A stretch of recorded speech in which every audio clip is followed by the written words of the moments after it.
بسم الله الرحمن الرحيم الحمد لله والصلاة والسلام على رسول الله صلى الله عليه وسلم سلام الله عليكم ورحمته وبركاته داود كسو دو برنامج كينا قحوها خميسته وبرنامج مالته خميسته أن runtii aynu daawadayaasha ugu talagalnay waxaan ku soo qaadanaa qisooyin iyo barnaamijyo kala duwan qisada maanta waa qiso aad u cajiib ah waxaad ogaataa daawade qisooyinka aynu soo qaadano iyo dhacdooyinku waa xaqaa'iq weeyaan maaha mala awaal iyo khiyaali toona qisadan waxay ku saabsan tahay nin boolis oo baadha ah ayaa waxa uu soo galay saldhigii uu isagu shaqada uu ku qaban jiray ee uu ka shaqayn jiray waxaanu soo galay waqtigii loogu talagalay isagoo in waqtigaasi uu shaqada la wareego shaqadii markuu la wareegay waxa uu yiri sida aniga dhaqani ahayd buu yiri waxaan sameyn jiray shaqada marka la wareego liiska ayaa waxa soo qaataa maxaabiista xidhan kadibna waxa sameeyaa buu yiri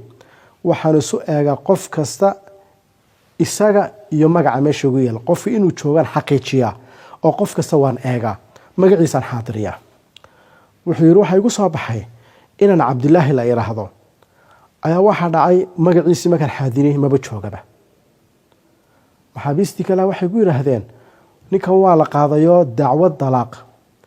dacwad furniin ayaa saaka maxkamadda loo geeyo xaaskii buu soo furay wan yahay buu yiri waxa ku yiri kiiska lagu haystaa maba aha furniin talaaq iyo guur toone waxa lagu haystaa waxa weeyaan khiyaano iyo fultry baa lagu haystaa waa maxay waa iska tagay buu yiri aduu wiilkii oo Cabdilaahi oo la soo wada markii dambe soo galay saldhigii kadibna wuxuu galay qolkiisa xabsiga buu galay wuxuu yiri waxa dhaqanay ahaa runtii inaan maxaabiista aan runtii eego mid kasta xaaladiisa koob caafimaad darro ka cabanaya koob baahan inuu telefoon kula hadlo koob baahan waalidkiisa in lagu yeedho qof kasta xaajadiisa iyo baahidiisa ayaan gudi jiray buu yiri marka anoo kormeerkii ku jiraaba waxaan arkay inankii Cabdilaahi ahaa oo meel iska fadhiya oo sida mutarabbac u ah sida lagu hayo wax gacmaha isu haysto oo aad u murgaysan oo soo kaxeeyay buu yiri xafiiskayga keenay koob shahan u shubay buu yiri kadib waxa ku yiri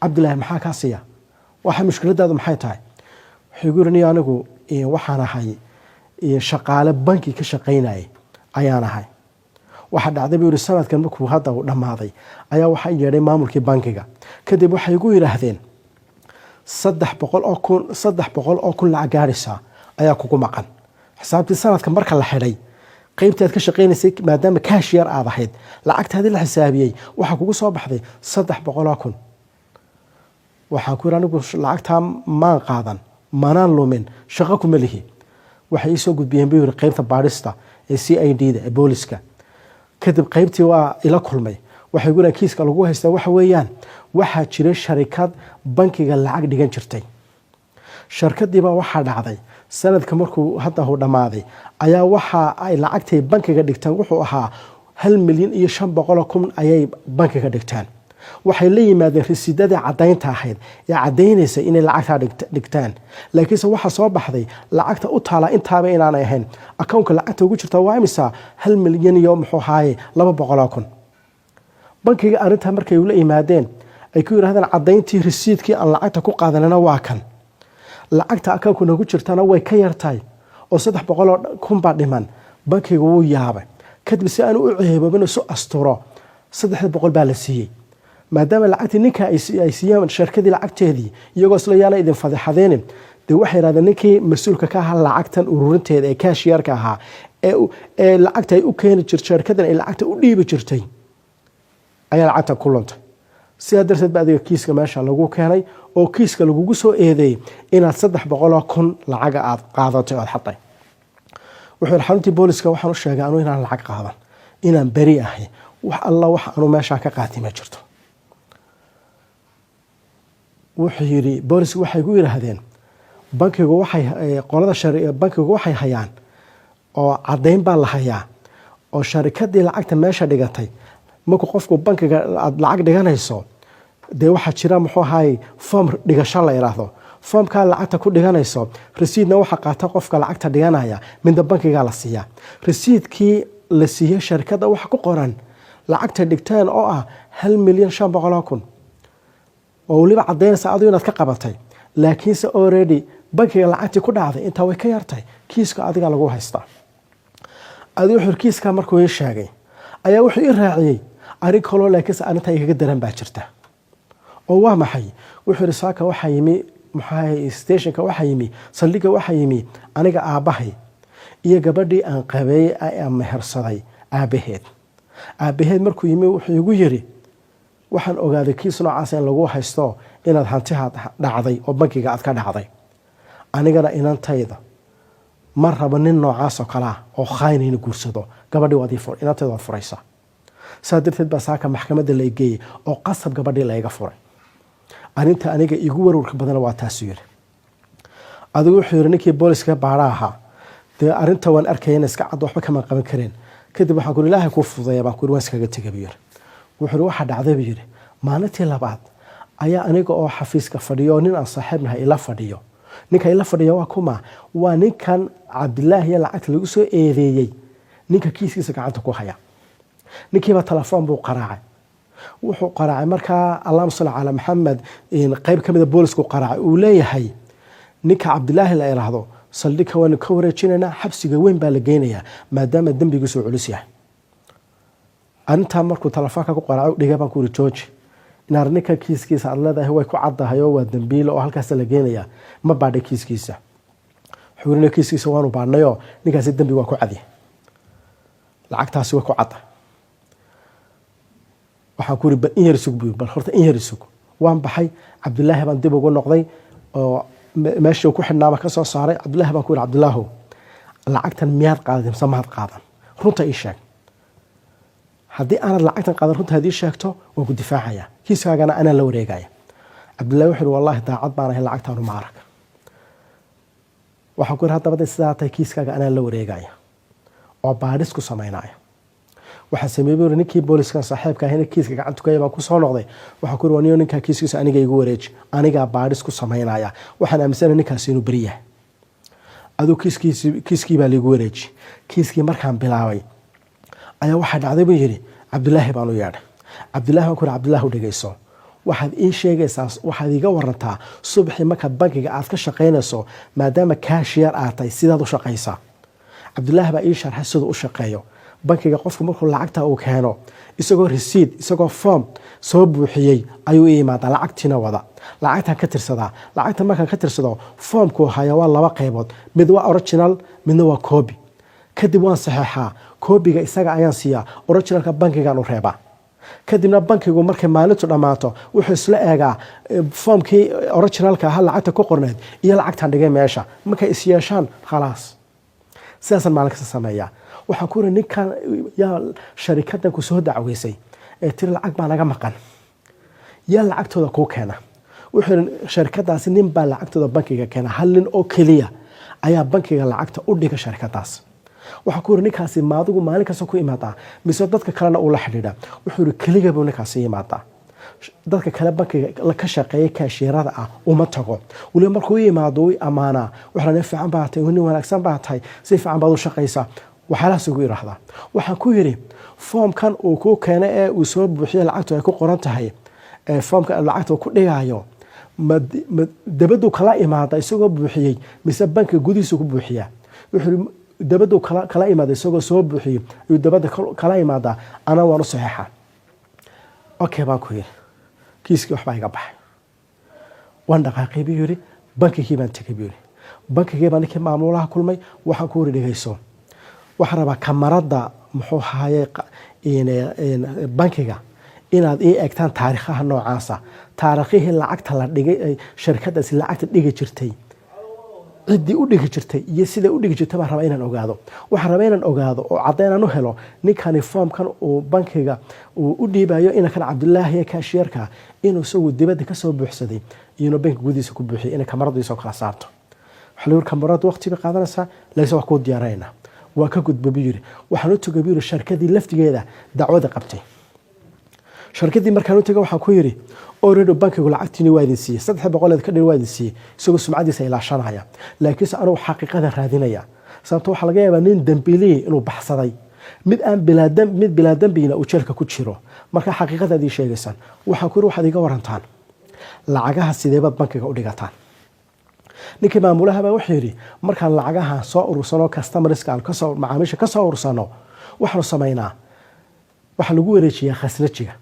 khasnajigu markuu lacagtay ururto ayaa la qaadaa, weliba nin xisaabiyabaa qaado bankiga ku soo shuba. waxaan u baahnay ninka xisaabiya iyo khasnajiga. khasnajigiibaa waxaa lagu yidhi xisaabiya waa dhoofuma uu maqan yahay, dibadda u baxay, laakiin soo soo noqonaya. khasnajigiibaa jooga, khasnajigiibaa lagu yeedhay. khasnajigiibaa ku dhegeyso, waxaad iga warantaa lacagta bankiga foomkan lagu buuxinayo ee lagu dhigo yaa buuxiya foomkaas? wuxuu ii bixi waayey buu yidhi, ma garanaya buu yidhi, dibsaanu ma garanayo. shaki baa galay buu yidhi, bankigan marka hore kula wareysanayay waan ka qaado saldhigii baan geeyey. saldhigii markaan geeyo arkay sheekadu inay serious tahay ayuu ii warramay. wuxuu niyo dhegeyso, horta foomkan ninka xisaabiyaha ah ayaa ka mas-uulo buuxiya, laakiinse marka qaar ba anigana ii keena ana aan qaar u buuxiya. weliba wuxuu igu sii diray buu yidhi arrin shaki dhalin kartaana way jirtaayo marka qaar ba foomkii anigu aan buuxiyey ayaa hadhow markuu ii soo celinayo ee lacagtii intuu ku shubo uu ii soo celinayo ayaa wuxuu ii soo celiyaa foom koobigiisii oon fartaydii aan ahayn. arrintaasi shaki bay dhalisay. arrintaas shaki markay dhalisay waxaan ku yidhi okay waa sax weeyaan. ninkii meel baan ku xidhay, waxaana ka qaaday telefoonku haystay waan ka qaaday. waxaan rabaa ninka xisaabiyaha ee ka maqan inaan la xidhiidhin oon oran waa lay hayaa, meel gaaran ku xidhay buu yidhi oon muxuu ahay telefoon ku hadli karin anigoo xuquuqdiisii kale sharcina ilaalinaya. waxaan sameeyey buu yidhi ninkii allahuma salli calaa maxamed waxaan sameeyey buu yidhi waxaan tegey buu yidhi guriga ku noolaa ninkii xisaabiyaha ee maqnaa ayaan raadiyey. waxaa ii soo baxday gurigaba inuu yahay sharikadan uu ka shaqeeya muxuu ahay dabaqa ka sarreeya. dabaqii baan tegey waa xidhaye. maxkamaddii baan ka soo qaatay ogolaansho baadhis in la baadho qolkaasi. baadhistii baa ii soo baxday buu yidhi. gurigii baan tegey uu qufla waan jabiyey buu yidhi.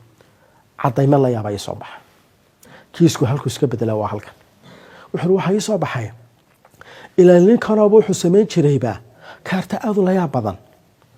wuxuu samayn jiray foomiska ayuu soo qaadaa, bankiguu ka soo qaadaa. markuu ka soo qaado bankiga foomis maran buu ka soo qaadaa. ninkan khasnajigaaba u geeyaa.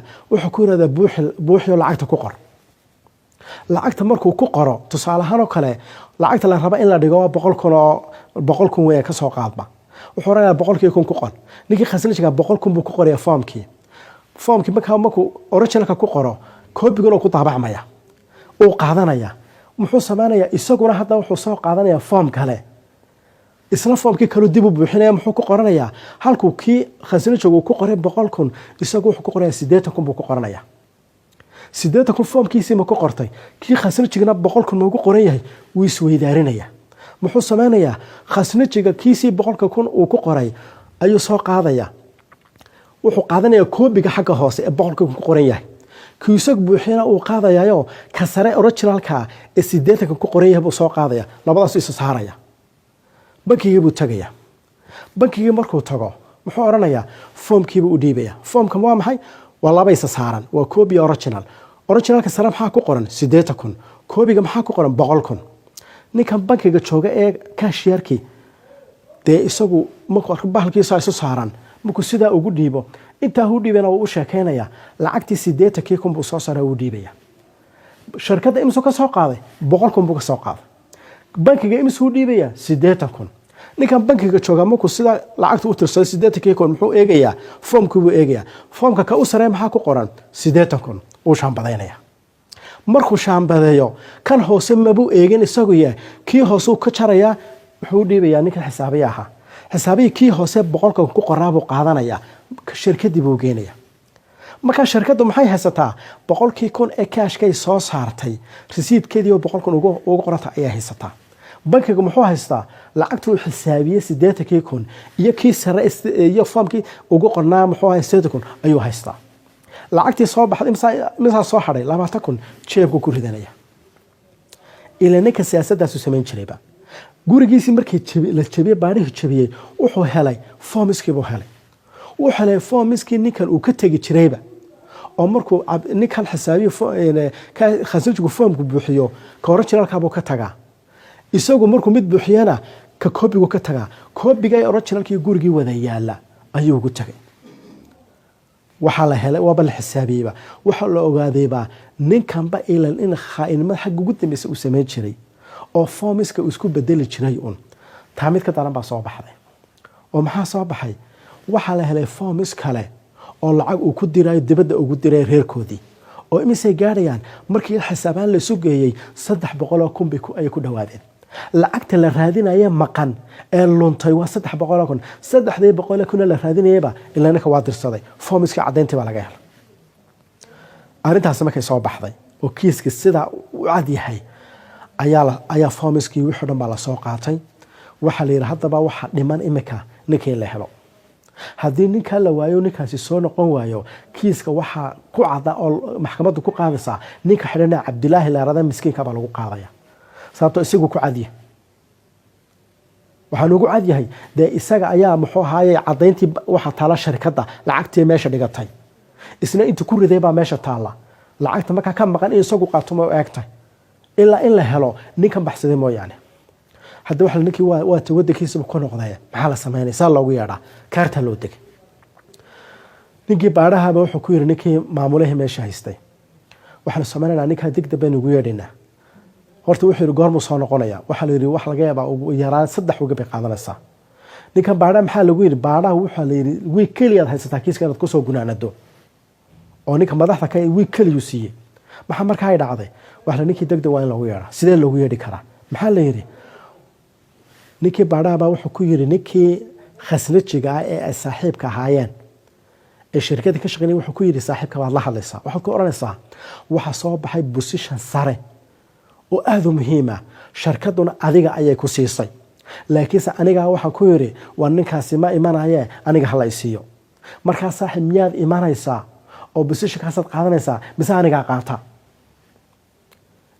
inta ku dhawaale saaxiibka la hadalo saaxiibkii buu la hadlay xisaabihi maqnaa saaxiibkii buu ku yiri saaxiib waxa jirta position baa ku soo baxay aad u sareeya shirkadii waxa ku yiri ninkaasi ma imanaya aniga hala isiiyo marka ma imanaysaa mise waad iska joogaysaa wuxuu ma waan imanaya inta markuu ku yimid ayuu haddana kii markaa baxsiga ahaa ee xisaabiye ahaa telefoon ku soo dhuftay kii maamulihii haysta shirkadda sidoo u xaqiijiyo ninka wuxuu sheegay in run ay tahay maamulahana waa loo sii sheegay markuu la soo hadlay maamuluhu wuxuu ku yiri way jirtaa arrintaasi position weyn baa naga banaanaaday adana kuugu talagalay haddaad imika imanaysaa waa lagu siinaya haddii kale cid kalena siinayna haddan imanaya buu ninkii waaba soo duulay markuu soo duulay ninkii booliska baadhay muxuu sameeyey madaarkiiba wuxuu markiiba ku wargeliyay ninka nooca iyo noocaas markuu soo galay soo dego in gacanta lagu dhigo isaga iyo team baa iska haystay waxay kale ka haysteen ninkii kale saaxiibkii ahaa ee muxuu ahaa khasnajiga ahaana waa la kaxeeyey madaarkii baa la tagay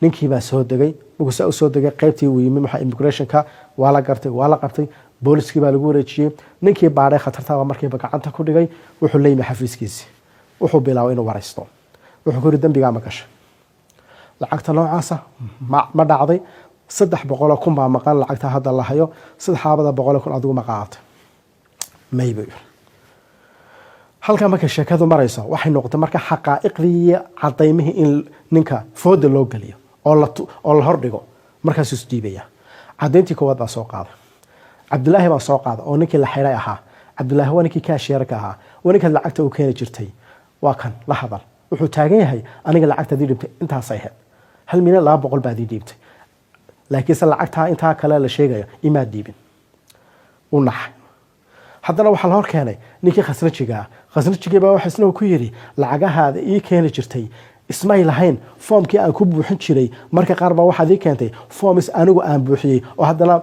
cid kale ku qorantay kiina uu ka naxay cadayntii kale loo soo saaray waxa loo soo saaray kamaradii muxuu ahaayay bankiga oo cadaysay formska inuu dabadaha kala iman jiray oo bankiga dhexdiisa aanu ku buuxin jirin tiina khatar bay ku noqotay haddana waxa la soo hordhigay gurigiisii formskii wada yaalay waxa la soo hordhigay formskii soo haray waxa loo cadeeyay formska qaarna isagu buuxin jiray qaarna uu khasnajiga ka buuxin jiray kadib isku bedeli jiray lacagtana halka ka dhex saari jiray tiina aad buu ganax haddana waxa la soo saaray cadaynta tilmaamaysa lacagahu diray oo dhan oo ku dhow 300,000 inta marka la soo saaray ayuu isku dhex daatay markuu isku dhex daatay buu qortay dambigiisa buu qortay dambiga anigaa sameeyey markiiba waxaa la sameeyey isagii waxaa loo xabsigii weynaabaa loo diray kiiskiisii baa la gudbiyey ninkii cabdilaahi xidhnaa ee dembiga lagu soo ogay lacagta aan qaadana miskiinka ahaana albaabka laga furay dabadu u baxay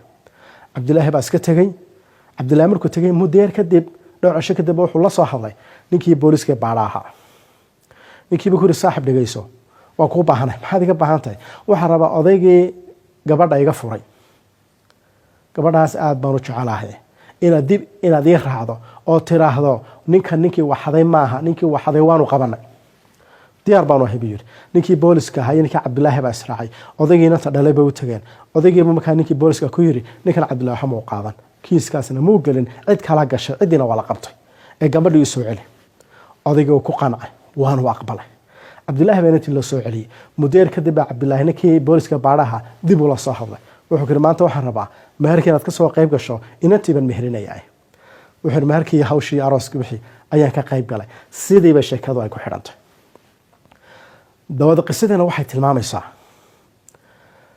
waxa la yiraahdaa cadaaladdu waxay ka bilaamataa saldhiga ayay ka bilaamataa cadaaladdu waxay ka bilaamataa first information reportka ayay ka bilaamataa FIR ta waxa la yiraahdo ee booliska saldhiga loo gudbiyo ayay ka bilaamataa halka haday ka leexato oo cadaaladda halka ay ka leexato ilaa halka ugu dambaysan laxankaasi waa ku jiraya halka loo baahay hadaba waa maxay booliska rugta qofka jooga qofka saldhiga jooga nin boolis inuu noqdo oo daacad ah oo aqoon sare leh waliba dadka sida gaarka loo rabo maxay dadka baarayaasha ka noqonaya rugta booliska iyo saldhigada booliska ka noqonaya waa baarayaal aqoon dheer inay noqdaan daacadna ah qofka meesha ku xidhanna sidii ay runtii cadaaladda u waafajin lahayn in ay ka shaqeeyaan intaas ku soo koobayna. Wassalaamu calaykum wa rahmatullaahi wa barakaatuh.